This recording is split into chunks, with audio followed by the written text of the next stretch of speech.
G'day guys, so today I'm going to give you a quick rundown on the Vic GU and what I've done to it and things that make it a capable tourer. Come around here and I'll give you a look. So at the front, it's a big 4.2 turbo diesel. We're running 2 batteries, the Optima yellow top is a crank and a winch battery, and then we're running AGM. We're running 2 AGM, 110 amp hours. They're running parallel, there's another one in the canopy I'll show you in a minute. Then we've got the bigger airbox. Had a mate fab that up for me just to get it breathing a bit better. Runs up and then we come up to a 4-inch snorkel. Righto, so on the front, steel bull bar, factory Nissan. King Spotties, can't beat them for the price. Mean Mother winch, it's a 12,000 pound Edge series. Good solid winch, same design as a Warn with straight cut gears. And then we've got 2 little spotties on the front here, so when you're doing night runs and your vehicle's up in the air, well, not up in the air, but when your vehicle's up on a big angle, you got your spotters can see what's in front of you. Side, we've got the custom sliders. I mate fab these up for me. They're actually a seamless roll cage tube, so you won't ever have to worry about bending them. Tyres, we're running 35-inch Mickey Thompsons. Then steel rims, they are an imitation bead locker. They were meant to be a quick chuck on for one trip kind of thing, and 5 years later here we are, they're still sitting on the car.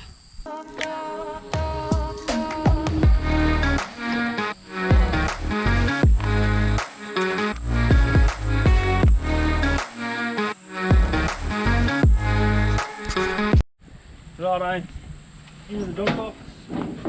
So if you stick your head in there, this is where we house the gas bottle and the mutts.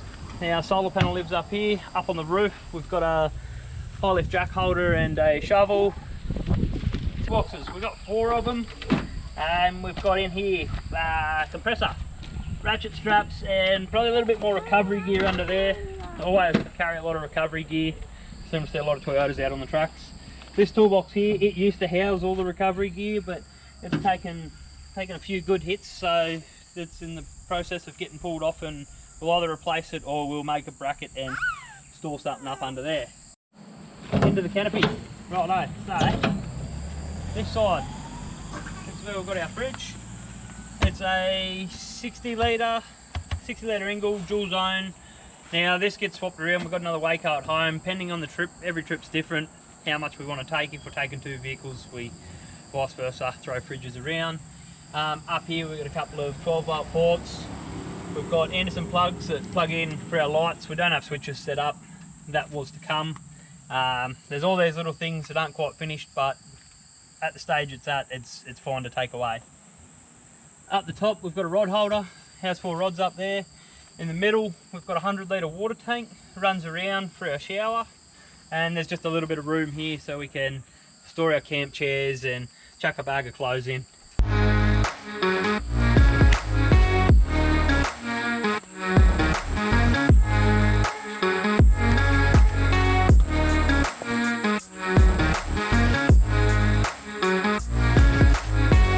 Starting up the top, we're running the Dacia rooftop. It's actually a pretty slim design compared to everything else on the market, that's why we opted for that.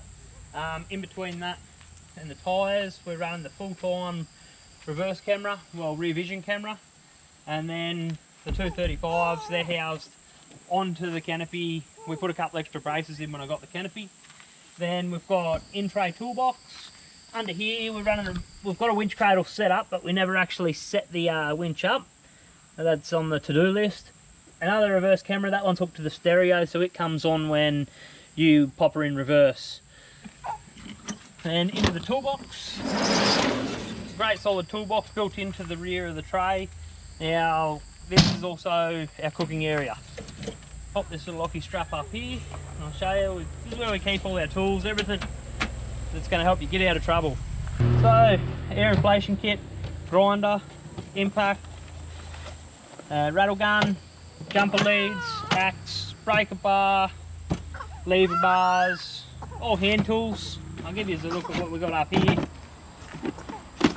Get a bit of this out of the way. This always pays to have a little bit of knickknacks. Can't get it out. So fuses, electrical connectors. Then we got pliers, screwdrivers. We've got spare belts. We've got spare brake lines.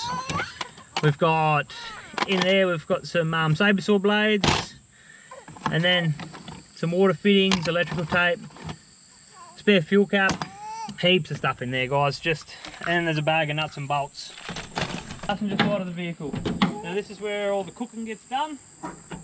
So in here, here's our little bench, little cook bench. Now I'll grab out the Weber, little hockey strap. I use hockey straps for just about everything. Barbecue goes on there, gas bottle goes behind. Got a little work area there. Now if you poke your head in, you can see that's where we've got a 100 litre water tank. Runs through to the back, and behind that we've got the other 110 amp hour AGM. This puppy here, that's our little gas hot shower. Plug the gas bottle in around the back there. Set your shower up around the back corner. You're out of the way. If you need hot water for your cooking, you've got it. Then load these up with our food. Keep our pot and our cups, all our cutlery, and then all our cleaning stuff and a bit of Glad wrap, things like that. Little gas cooker. This puppy here, just a little sink really. That's that. And then now we've got our little rechargeable torch, another little rechargeable torch in here. Then up the top here we've got our 12 volt battery charger, a couple of Anderson plugs, and then another strip lighting.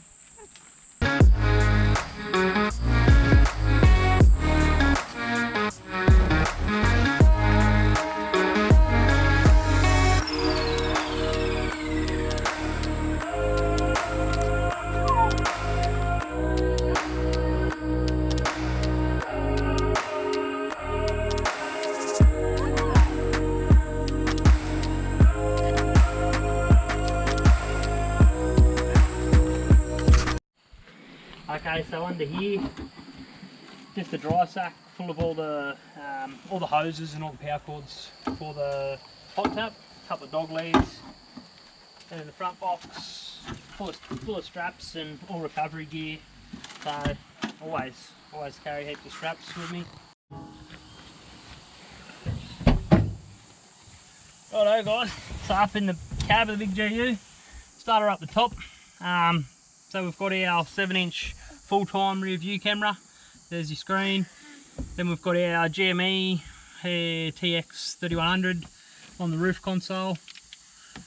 A little bit of storage space up the top. It's got an external speaker as well for this hooked up back here. It was a little bit muzzled. It was a bit muffled, but that's all right. So we put the speaker on. Then we've got the HEMA 7-inch HX1. Good for all your navigation. Little storage pouch, keep all your maps, tyre gauge, a couple of spare handhelds. Over here we've got our Redarc 3-in-1, boost EGT and water temp. Then we run down to our volt gauge, then we've got a switch for an override. Down here we've just got our switches for all our different lights. Then a start override button runs direct from the Redarc. So we can, if we need to, we can override from the deep cycles. It's not ideal, but it'll get you out of trouble. Over here's our couple of little USB ports with a volt gauge on it. Down there we've got some more 12 volt. Then standard center console. Run through the back, we've got a fire extinguisher and a couple of stubby coolers. And keep an axe, tire deflator, a little tomahawk if you ever need it. A couple of 12 volt tools. Pretty basic in the cab. Yeah, that's about it guys. Underneath the truck, it's sitting at about 4 inches in height. We're running EFS springs, King's Off-Road Racing shocks. Pretty much every arm under the car's a comp rod from Partsman Dan. And the front end we've got the Superior Hyperflex radius arms. And then back down the rear in the springs we're running the Airbag Man internal bags, just to keep the bum off the ground. There's a lot of weight at the back there. That's actually saved them springs from sagging. The front, yeah, like I said, it's dropped a little bit. Then all 4 corners brakes have been upgraded, so bigger rotors, new calipers, and new pads. Then that's about it for underneath. We're on a Superior brace kit, and yeah, there's not too much else going on under there. That's what keeps the big girl up. Look guys, thanks for watching. Appreciate any feedback. So first couple of videos into it, so just yeah, go easy on me, and if you want to know anything else about the truck, just send me a message or add a comment.